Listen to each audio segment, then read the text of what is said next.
Sampaikan karena memang dia ini sudah menyampaikan kepada publik ya, wajib saya tanggapi.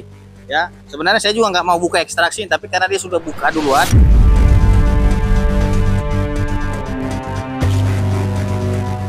Ya, saya rasa kesaksian-kesaksian lainnya itu menjadi tidak memiliki kekuatan ya, karena tidak didukung oleh bukti-bukti lainnya.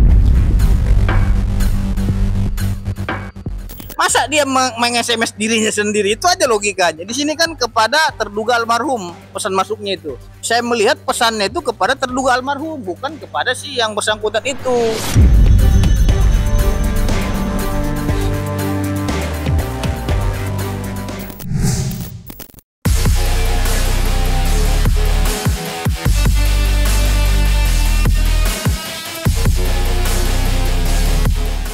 Munculnya pesan singkat yang diduga dikirim oleh almarhumah Vina benar-benar telah menjadi perbincangan hangat di masyarakat. Bagaimana tidak, petunjuk yang berasal dari proses ekstraksi telepon genggam Vina itu digadang-gadang dapat menyibak tabir gelap yang menyelimuti kasus keji tahun 2016 silam. Sontak saja, masyarakat hingga pihak kuasa hukum para terpidana pun menyambutnya dengan baik. Namun, hal yang sebaliknya justru ditunjukkan oleh pihak kuasa hukum Ibtu Rudiana, yakni Pitra Romadhoni Nasution. Bukan tanpa sebab, Pitra mengaku dirinya menemukan begitu banyak kejanggalan yang terlihat pada ekstraksi percakapan itu. Tak tanggung-tanggung, Pitra bahkan belum sepenuhnya yakin kalau telepon genggam itu benar-benar milik almarhumah Vina. Lantas mungkinkah Pitra menemui pula potensi adanya manipulasi dalam hasil ekstraksi itu? Serta kejanggalan apa saja yang ditemukan oleh Pitra?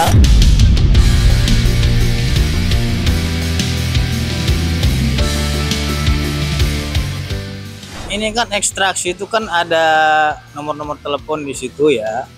Artinya itu juga saya meragukan itu. Karena kita juga belum tahu itu apakah itu nomornya Vina atau bukan. Kan gitu, karena berdasarkan data yang kita peroleh di situ ada kejanggalan dan keanehan dalam pesan masuk kepada HP yang diduga itu Vina katanya kan gitu. Masa dirinya meng-SMS dirinya sendiri, itu ada data kita itu gitu loh. Saya sampaikan karena memang dia ini sudah menyampaikan kepada publik ya, wajib saya tanggapi. Ya, sebenarnya saya juga nggak mau buka ekstraksi, tapi karena dia sudah buka duluan. Nah sebelum itu tuh jam 10 tuh pokoknya jam 10 pas tuh Pak, si almarhum Vina itu SMS dulu, kamu ada di mana, mau ikut main enggak, SMS begitu. Mau ikut main enggak? Mau ikut main enggak? Jam 10 itu? Ya jam 10, sama saya tak balas lagi Pak, enggak asok kamu aja nanti saya dimarahin sama pacar saya. Kamu kira baik kita dimarahin gejol kata dia gitu. Ini perlu dilami nih, yang marah-marah ini siapa kan gitu.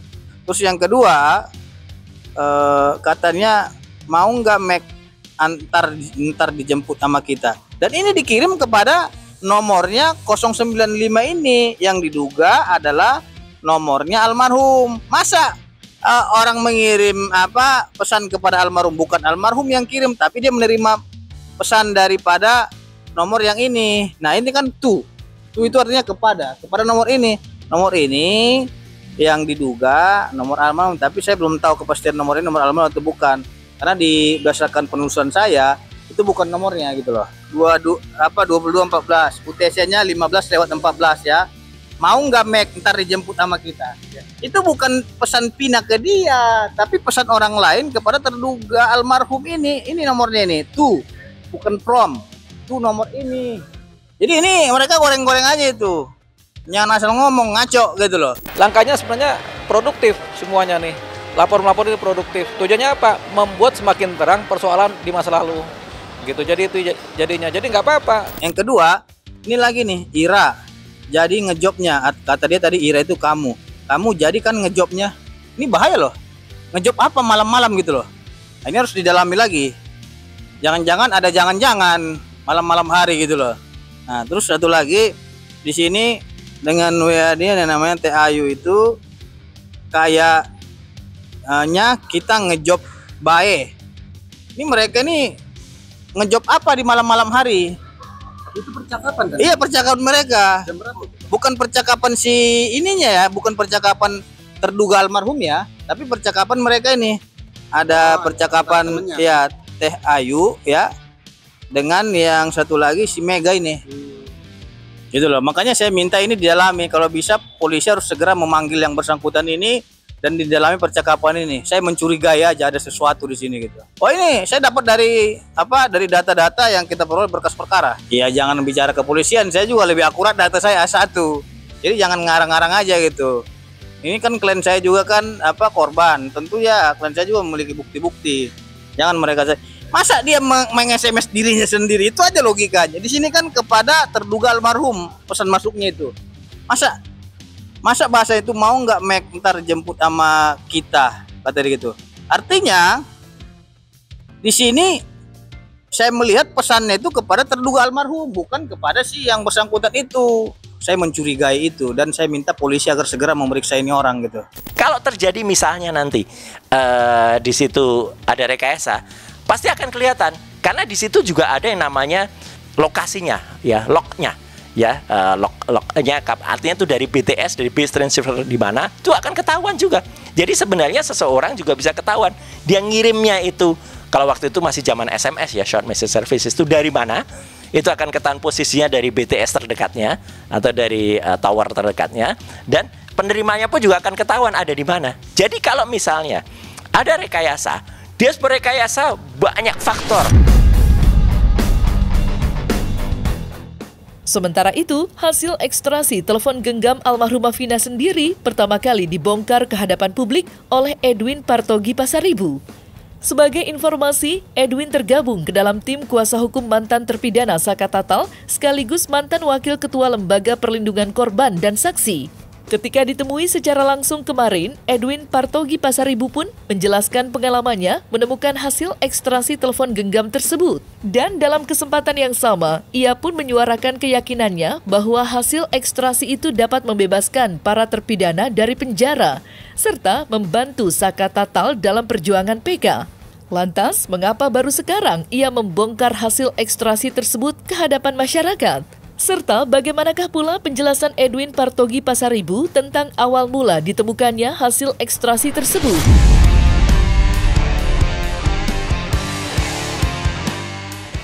Jadi itu ada di berkas P19 jawaban dari Polda Jawa Barat kepada Kejaksaan Tinggi Jawa Barat, ya, yang berkas itu sudah saya terima dari Farhad Abbas sebelum sidang PK.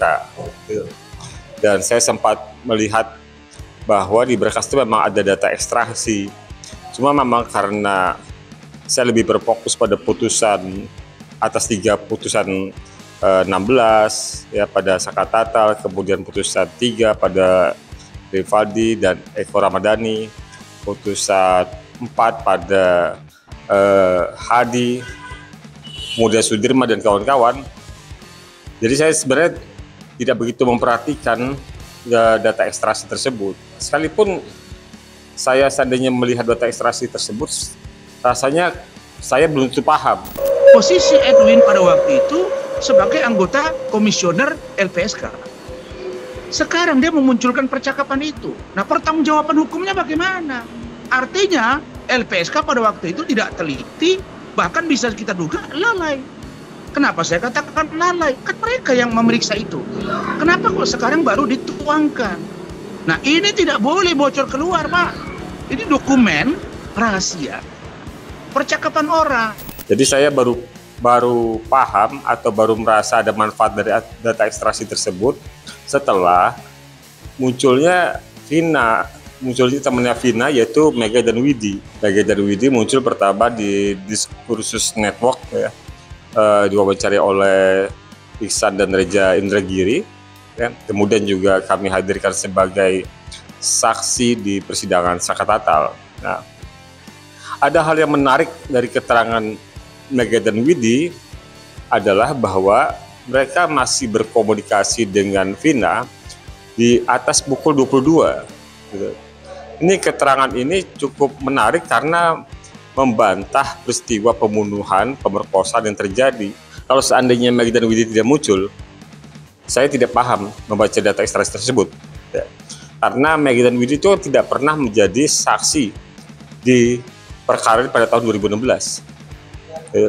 Tapi ketika dia menjadi saksi dan kemudian ada nama Widi di dalam chat tersebut ya, baru saya kemudian merasa bahwa ini keterangan yang disampaikan Mega dan Widi ketika persidangan itu benar, tidak berdiri sendiri. Saya udah konfrontir langsung tadi dengan LPSK ya tadi itu ya, saya nggak tahu LPSK atau tidak. Yang pertama saya tanyakan, ini nomornya ini berbeda-beda, saya bilang gitu. Jangan bilang ini nomornya Pina semua, karena kan Mas Jari sudah zoom tadi ya, nomornya beda-beda kan. Nah dari siapa ke siapa di sini semua nampak ekstrasinya. Makanya saya pengen tugaskan itu dikirim kepada siapa? Dikirim kepada nomor yang tadi saya sebutkan. Bukan terduga almarhum yang kirim pesan, salah itu. Makanya ini udah salah informasi semua. Berdasarkan data ini dia yang dapat pesan itu yang 2214 itu, bukan dia yang SMS. Bagaimana mungkin orang yang sudah meninggal meng-SMS gitu? Ya saya rasa kesaksian-kesaksian lainnya itu menjadi tidak memiliki kekuatan ya, karena tidak didukung oleh bukti-bukti lainnya. Terlepas dari keaslian hasil ekstrasi maupun adanya kemungkinan manipulasi, telepon genggam milik almarhum Vina dan Eki serta para terpidana memang telah menuai sorotan tajam dari berbagai pihak. Salah satunya Herwanto Nurmansyah selaku Ketua Barisan Advokat Bersatu dan Kuasa Hukum Saka Tatal. Ia berulang kali Herwanto terus menekan pihak kepolisian untuk membuka seterang-terangnya isi telepon genggam tersebut. Dan tak tanggung-tanggung, Herwanto bahkan membawa Kapolri Listio Sigit Prabowo ke hadapan meja hijau usai menggugat orang nomor 1 di kepolisian itu. Sayangnya, hingga kini usahanya belumlah berbuah manis. Oleh karenanya, ia jadi menaruh curiga bahwa polisi sengaja menyembunyikan telepon genggam para terpidana karena di dalamnya tidak ada sedikit pun bukti yang memberatkan sangkaan mereka.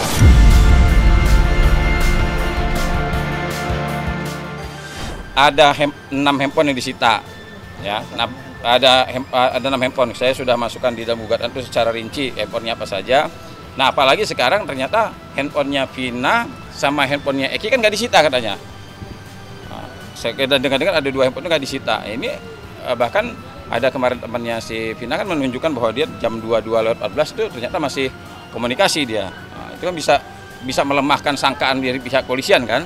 Nah, apalagi kalau seandainya 6 ini dibuka. Itu menurut saya akan sangat terang menderang. Kalau ini analisa kami ya, andai kata CCTV dan handphone itu ya ternyata isinya memang mengarah ke 8 terpidana, pasti dibuka sejak awal. Ya, kenapa? Karena ini menguatkan sangkaan dari pihak kepolisian. Karena kan polisian menyangka mereka melakukan perbuatan pembunuhan terkait dengan kematian Vina kan. Nah, artinya data-data yang mendukung sangkaan mereka pasti dibuka dong. Nah, kenapa tidak dibuka?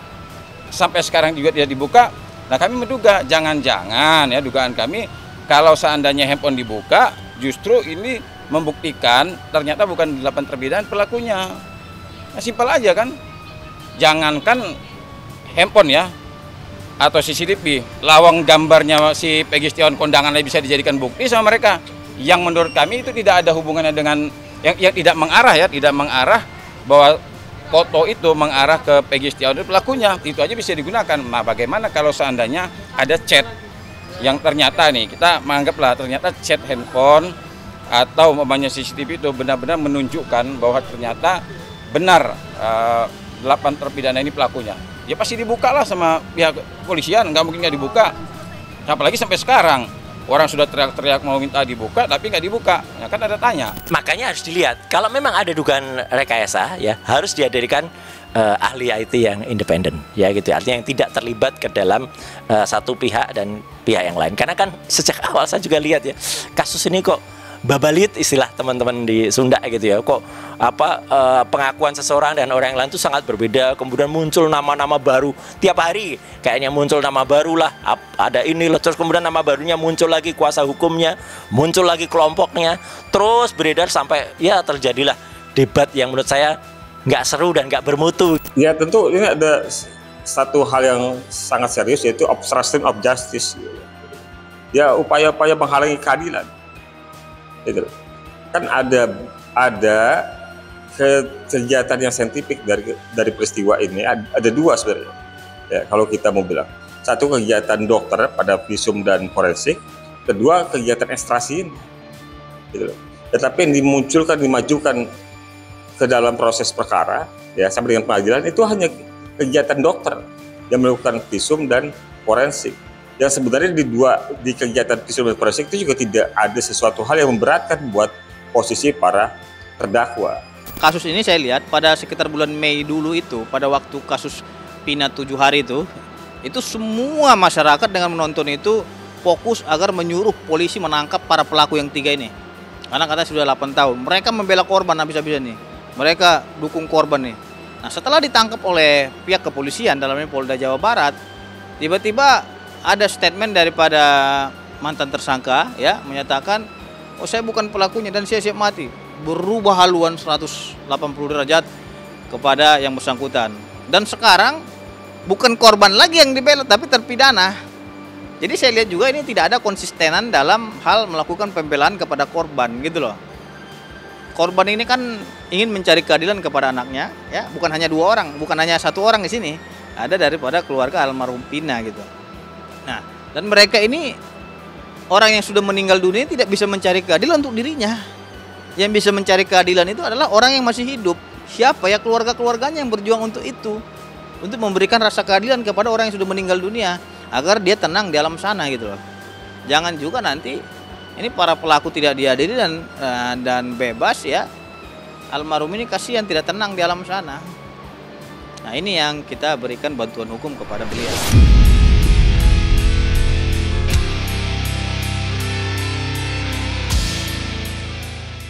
Nah, selesai sudah Cumi Lovers, saksikan terus Cumi Camp In-Depth, kabar lengkap, mendalam, dan akurat dari narasumber terpercaya. Dan jangan lupa untuk like, subscribe, dan juga share channel YouTube Cumi Cumi.